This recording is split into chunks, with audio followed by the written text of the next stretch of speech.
Hello, and welcome to another episode of Analogue Encounters. In today's episode, we're going to be looking at CineStill's bwXX.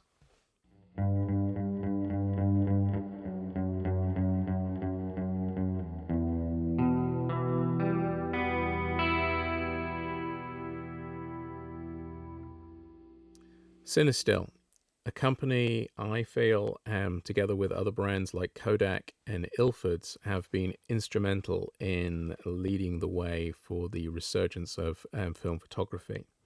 CineStill are most known for their repurposing of old cinematography stocks. The bwXX, which I have here, is a black and white high contrast stock, which is repurposed Kodak Eastman 5222. So those of you who like to delve into the mass dev charts for your development times, etc., an excellent resource. You will not find CineStill there per se, but you will find Kodak Eastman 5222, and so you can use the times there. This is a 200 ISO film, 250 ISO film, depending whether you're shooting it indoors or outdoors. It's also got a lot of latitude, so you can really push this easily to 800 and maybe in some cases 1600. And likewise, pull it up to 100 or 50 ISO and still get usable results. I shot this on a recent trip home to the United Kingdom.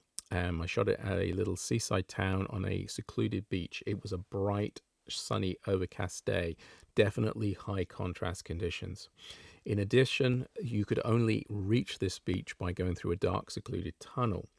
So I had to take pictures in there as well because it was so mysterious and interesting. So with this in mind and going out for the day, knowing that this is what was going to happen, I'd already decided that I was going to do some form of stand development. Ultimately, I have chosen to develop this film using 510 Pyro, using their semi-stand development technique. After I take you through some of the footage, interspersed with some of my results, I will quickly take you through the stand development process I used. Then I will return and give you some of my closing remarks. So without further ado, let's take a day out to the beach with CineStill's bwXX.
So a lovely day out of the beach with CineStill's bwXX.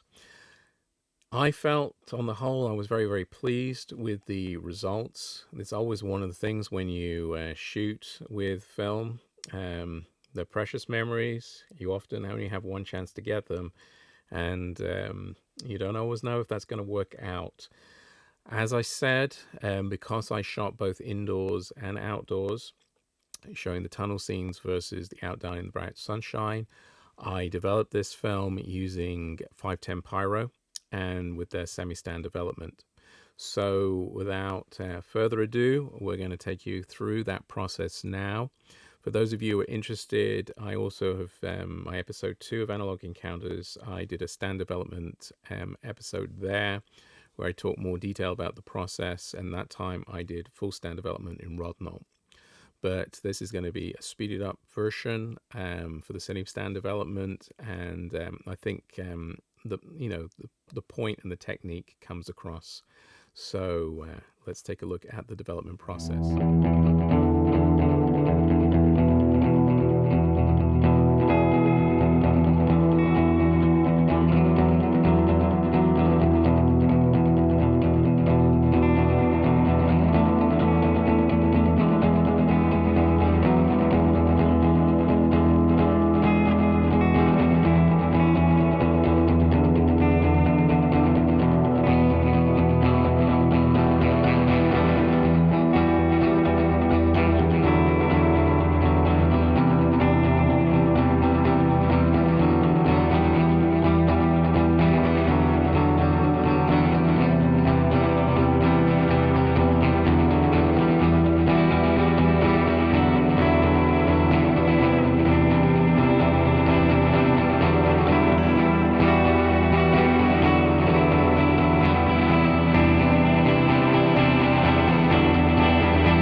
So, CineStill's bwXX, definitely a film that I will be using again. I really like the high contrast effect that you get with it. I was pleasantly surprised how well this film worked at the beach. I mean, some of these shots here, these are just test ones. I'm still kind of working out how I'm going to get the most out of it. I need to do a bit of dodging and but I'm liking the way it is rendering the images in the darkroom. The semi-stand development, while it did bring out some of the grain in some of the darker images, it didn't do it too drastically. I had shot some other Lady Grey, which I'll show you at a later date, at the same location at the same time, and there was definitely a lot more grain there. But the CineStill, which is a 200-250 ISO film, really there's just like no grain in there at all. It's really rendered these images exceptionally well, and I'm certainly looking forward to working more with these negatives in the darkroom and using this film more in the future. In addition, as I said, we had that beautiful tunnel, very mysterious. This is the full negative version, and this was like my first print of it. I really wanted to try to bring more detail out in the brickwork and more detail out in my friend who's coming up the stairs. I also thought it would be more interesting maybe if it was in a portrait as opposed to a 6x6, which is a format I generally really like. So I've shot this using a color, Illfords color paper. This one is a 11x14. As you can see, we've got more detail here in the brickwork and both in my friend. But again, even in this dark image, the grain is really not discernible. These negatives were of a nice weight, not too thin, not too thick. So the standard development definitely did its work. As I said, I had to kind of push the film to be able to get those shots in the tunnel area itself. So yes, definitely I recommend this film.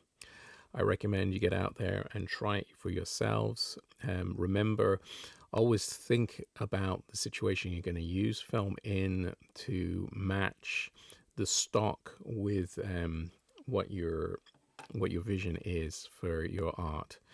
I thank you for joining me in this episode, and I hope you got something out of it. And I did shoot a couple of other film stocks on my recent trip home to the UK, and I hope to be sharing them in the coming weeks.